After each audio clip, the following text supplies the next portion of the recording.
গুড়ি গুড়ি বৃষ্টি পড়ছে। তে গাড়িতে মুখ ফুলিয়ে বসে আছে আর একটু পর পর চোখ মুছছে। কুকি তার মাকে কাঁদতে দেখে তার পাপাকে বলল, পাপা, মাম্মাম কাঁদে। তোমার মাম্মা কি পিঁপড়ে কামড়ে দিয়েছে বাবা, তাই কাঁদে? হ্যাঁ, কামড়েছেই তো, তবে পিঁপড়া নয়, রাক্ষসে কামড়েছে। আর কিছুক্ষণ থাকলে খেয়ে ফেলতো। খায়নি তো, বাকি রেখেছে কি? ইস, এখনো জ্বলছে গন্ডারের দাঁত। 11টা পৌনে 11টার দিকে মুষলধারে বৃষ্টি শুরু হলো। জাঙ্কুক সামনে কিছু দেখতে পাচ্ছিল না, তাই ড্রাইভিং করা বাদ দিয়ে রাস্তার এক সাইডে গাড়ি পার্ক করে রেখেছে। কুকি ঘুমিয়ে পড়েছে। হঠাৎ করে বিদ্যুৎ চমকানোর শব্দ শুনে তে আর কুকি দুজনেই কেঁপে ওঠে। কুকি ঘুম থেকে ওঠার পর থেকেই জোরে জোরে কান্না করছে। অনেকক্ষণ হয়ে গেছে, এখনো কুকির কান্না থামছে না। তাই জাঙ্কুক সিদ্ধান্ত নিল এই বৃষ্টি পড়া অবস্থাতেই বাড়িতে চলে যাবে। জাঙ্কুক যখন গাড়ি স্টার্ট দিল, গাড়ি স্টার্ট নিচ্ছে না। কি হয়েছে, স্টার্ট দিচ্ছ না কেন?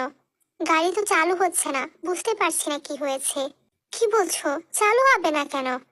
আরে তুই ভয় পাচ্ছিস কেন? কোনো সমস্যা হয়েছে? তুই বস, আমি দেখে আসছি। না না, তুমি কোথাও যাবে না, এখানেই থাকো প্লিজ, আমার খুব ভয় করছে। এত ভয় পাচ্ছিস কেন? কিচ্ছু হবে না, আমি আছি না। না, এখন না, বৃষ্টি একটু কমুক তারপর যেও। জাঙ্কুকের কথা শুনে গাড়িতেই বসে রইল, কিন্তু কুকির কান্না কিছুতেই থামছে না। ও মনে হয় বজ্রপাতে ভয় পেয়েছে। একটু দেখো না কিভাবে থামানো যায়। দেখছি তো, বন্ধই হচ্ছে না। তে আর কোনো উপায় না পেয়ে কুকিকে ফিডিং করাতে শুরু করে। আর তখন কুকি থেমে যায়। তোর ফোনটা দে তো, একটা ফোন দিয়ে দেখি। আমারটা তো তখনই আছাড় মেরে ভেঙে ফেলেছি, মাঝে মধ্যে এত রাগ উঠিয়ে দিস না। তে তাড়াতাড়ি ফোনটা বের করে জাঙ্কুকের হাতে দিল, কিন্তু ফোনে মাত্র 2% চার্জ ছিল। বাসা থেকে ফোন বাসা থেকে বের হলে ফোন চার্জ করে বের হতে হয়, জানিস না? মনে ছিল না। জাঙ্কুক সেই 2% চার্জ নিয়ে কল করার চেষ্টা করছে, কিন্তু নেটওয়ার্ক এরর দেখাচ্ছে। তাই জাঙ্কুক না পেয়ে আর তার বাবাকে 2টা মেসেজ করে রাখলো, যাতে নেটওয়ার্ক আসলেই মেসেজ 2টা সেন্ড হয়ে যায়। বৃষ্টি কমার নামই নিচ্ছে না, তাই জাঙ্কুক বাধ্য হয়ে গাড়ি থেকে নামার সিদ্ধান্ত নিল। শোন, একদম গাড়ি থেকে নামবি না, চুপচাপ গাড়ি লক করে কুকিকে নিয়ে বসে থাকবি, বাইরে যাই হয়ে যাক না কেন। আই সে এগেইন, একদম গাড়ি থেকে নামবি না। জাঙ্কু গাড়ি থেকে বের হয়ে দেখলো গাড়ির চাকা পাঞ্চার হয়ে আছে। শেষমেশ গাড়ি থেকে বের হলি তাহলে? এই শুনশান রাস্তায় হঠাৎ করে কারো গলার আওয়াজ শুনে জাঙ্কু পেছনে তাকায়। দেখে টায়ারের উপরে সুবিন বসে আছে। মানে কি এসবের?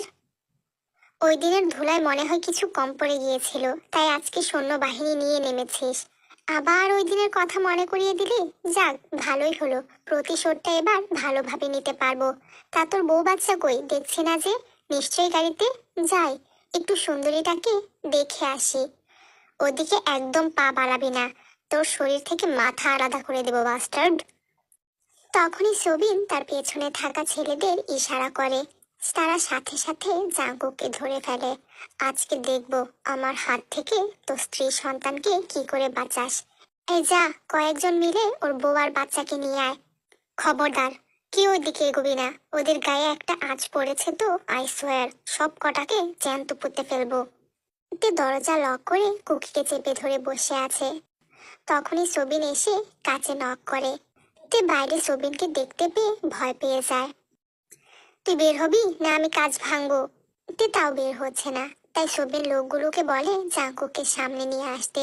জাঙ্কুককে সামনে নিয়ে এসে তারা মারতে শুরু করে। আর এটা দেখে তে তাড়াতাড়ি বের হয়ে যায়। ও কিভাবে মারছো কেন, প্লিজ ছেড়ে দাও। আর এদিকে কুকি পাপা পাপা করে চিৎকার করতে থাকে। তুই গাড়ির লক কেন খুলেছিস? আমি বের হতে বারণ করেছিলাম না? তুই কি আমার একটা কথাও শুনবি না তে? জাঙ্কুকের মুখেই প্রথম তে ডাক শুনে তে কেঁদে দেয়। জাঙ্কুকের দিকে আগাতে নিলে সবিন তেকে ধরে ফেলে। প্লিজ সবিন ভাইয়া, আমি তোমার পায়ে পড়ছি, ওকে ছেড়ে দিতে বলো, ওর খুব কষ্ট হচ্ছে, আমি আর সহ্য করতে পারছি না, প্লিজ। খুব খুব কষ্ট হচ্ছে না বরের জন্য? মায়া উপচে পড়ছে। তোকে একবার মন ভরে আদর করতে দে, তাহলেই ছেড়ে দেব। আমাকে শুধু একবার ছাড়, তোর এমন অবস্থা করব রাস্তার কুকুরও তোর দিকে তাকাতে ভয় পাবে। সবিন তখন কুকিকে তের কাছ থেকে আলাদা করে জাঙ্কুকের দিকে এগিয়ে দেয়। বাপকা বেটা, যা তোর বাপের কাছে যা, শেষবারের মতো বাপের আদর খেয়ে আয়। কুকি গুটি গুটি পায়ে তার বাবার কাছে চলে যায়, গিয়ে বাবার গলা জড়িয়ে ধরে। ছেলে যে জ্বর উঠে গেছে এটা জাঙ্কুক বুঝতে পারে। সবিন, আমার ছেলেটার জ্বর এসেছে, ওকে অন্তত রেহাই দে। তুই কি চাইছিস বল? বেশি কিছু না, জিয়ন জাঙ্কুকের নিষ্পত্তি। তো আমাকে মেরে ফেল, ওদের ছেড়ে দে, এমনিতেও আমি বাঁচলে তোর মৃত্যু নিশ্চিত। বাহ, বুকের পাটা আছে বলতে হবে। এই পরিস্থিতিতে এসেও এসব কথা বলছিস, নট ব্যাড। কিন্তু একটা কথা কি বলতো, তোকে এত সহজে মেরে ফেললে আমার তৃপ্তি মিটবে না। আমি তোকে ধীরে ধীরে নিঃস্ব হতে দেখতে চাই, যেমনটা তোর পুতুল না থাকলে হবি। এই বলে সবিন তে মাথায় বন্দুক ঠেকায়। আমার পুতুলের কিছু হলে তোকে আমি জ্যান্ত পুঁতে ফেলবো। সাহস থাকে তো শুধু একবার, একবার আমার হাতের বাঁধনটা খুলে দে। এই ভয়টা, ঠিক এই ভয়টাই আমি তোর মাঝখানে দেখতে চেয়েছিলাম, অ্যান্ড আই এম সাকসেস। এই, কে কোথায় আছিস? ওর হাতের বাঁধনটা খুলে দে, আমিও দেখতে চাই ওর গায়ে কত জোর। জাঙ্কুকের হাতের বাঁধনটা খোলার সাথে সাথে জাঙ্কুক কুকিকে জড়িয়ে ধরে। জাঙ্কুকের দিকে যখনই একজন এগিয়ে আসছিল, তার হাত থেকে হকি স্টিকটা নিয়ে তাকে ইচ্ছা মতো মারতে থাকে। এদিকে সবিন বারবার বলে যাচ্ছে জাঙ্কুককে থামতে, না থামলে তার মাথায় গুলি করে দেবে। কিন্তু জাঙ্কুক যেন তা শুনছেই না। হঠাৎ করে গুলির আওয়াজ শুনতেই জাঙ্কুক থেমে যায়। তের দিকে তাকিয়ে দেখে তের মাথা দিয়ে অনর্গল রক্ত পড়ছে। জাঙ্কুক একদম স্তব্ধ হয়ে যায়। সবিন যখন তেকে নদীতে ফেলে দিল, এটা দেখে জাঙ্কুক আর নিজেকে ঠিক রাখতে পারলো না। জাঙ্কুক সেখানেই জ্ঞান হারায়। কুকিও পাপা পাপা বলে চিৎকার করতে করতে জাঙ্কুকের কাছে লুটিয়ে পড়ে। রাত 2টার দিকে জাঙ্কুকের বাবার কাছে তের ফোন থেকে মেসেজ যায়, বাবা আমি জাঙ্কুক, তুমি যত জলদি পারো একটা গাড়ি নিয়ে ব্রিজের কাছে চলে আসো। জাঙ্কুকের বাবা মেসেজটা পাওয়ার সাথে সাথে জেহুবকে নিয়ে সেখানে চলে যায়। সেখানে গিয়ে দেখে জাঙ্কুক আর কুকি অজ্ঞান অবস্থায় পড়ে আছে। তারা তাড়াতাড়ি করে তাদেরকে হসপিটালে নিয়ে যায়। দেখে অনেক খোঁজে কিন্তু পায় না। প্রায় 3 দিন পর জাঙ্কুকের জ্ঞান ফেরে। জ্ঞান ফেরার সাথে সাথে পাগলামি করতে শুরু করে। সবাই জাঙ্কুককে থামানোর চেষ্টা করছে কিন্তু জাঙ্কুক থামছে না। জাঙ্কুক চেঁচিয়ে চেঁচিয়ে বলছে, আমার পুতুল কোথায়, কোথায় আমার পুতুল? যে করে হোক আমার পুতুলকে আমার সামনে নিয়ে আসো, মরে যাব আমি, বাঁচবো না ওকে ছাড়া। যে কোনো মূল্যেই আমার ওকে চাই। দেখতে দেখতে 2.5 মাস চলে গেছে, তে এখনো নিখোঁজ। একটা মাস শুধুমাত্র জাঙ্কুকে ঘুমের ইঞ্জেকশন আর স্যালাইন দিয়ে রেখেছিল ডক্টর। জাঙ্কুকের যখনই জ্ঞান ফিরত শুধু তের জন্য পাগলামো করত, আর উঠেই সবকিছু ভাঙচুর করত, আর বিড়বিড় করে শুধু তের নাম নিত। শুধুমাত্র কুকি জাঙ্কুকের কাছে থাকলেই জাঙ্কুক একদম শান্ত হয়ে যেত। এদিকে পুরো শহর কাঁপিয়ে তুলেছে জাঙ্কুক। শহরের চারপাশে লোক লাগিয়ে রেখেছে তেকে খোঁজার জন্য। প্রতিটি হাসপাতাল, নদীর আশেপাশের এলাকাগুলোতে জাঙ্কুক বাদ রাখেনি, কিন্তু তেকে কোথাও খুঁজে পাওয়া যাচ্ছে না। বাবার ফোন পেয়ে জাঙ্কুক ছুটে আসে বাড়িতে। ছেলে কাঁদতে কাঁদতে ঘুমিয়ে পড়েছে। ওকে খাইয়েছো মা? ন্যান্সি জোর করে একটু খাইয়েছিল। তেকে ছাড়া তো আমাদের সকলের দম বন্ধ হয়ে যাচ্ছে কুকিকে সামলাতে। জাঙ্কুক কুকিকে বিছানায় শুইয়ে দিয়ে আবার বের হয়ে যাচ্ছিল। কোথায় যাচ্ছিস আবার? কেন এভাবে নিজেকে শেষ করে দিচ্ছিস? তিনি সেটা মানতে হবে। আমি মানি না, আমার পুতুল নেই, এটা আমি মানি না। আমাকে রেখেও কোথাও যেতে পারে না। পাতাল থেকে হলেও আমি ওকে খুঁজে বের করে আনবো। একটু বোঝার চেষ্টা কর বাবা, তিনি তোর চোখের সামনে তেকে গুলি করা হয়েছে, ওকে নদীতে ফেলে দেওয়া হয়েছে, পুলিশ তাকে মৃত ঘোষণা করেছে, তারপরেও কেন মানতে চাইছিস না? কারণ আমি ওর বডি নিজের চোখে দেখিনি। পুলিশ কি করে একজনের বডি স্বচক্ষে না দেখে মৃত ঘোষণা করতে পারে মা? দুনিয়াতে আরো এমন অহরহ মানুষ আছে যাদের মৃত্যুর পর বডি খুঁজে পাওয়া যায় না। তাই বলে কি সবাই বেঁচে আছে, আবার ফিরে আসে? সবারটা আমি জানি না, কিন্তু আমার পুতুল ফিরে আসবে।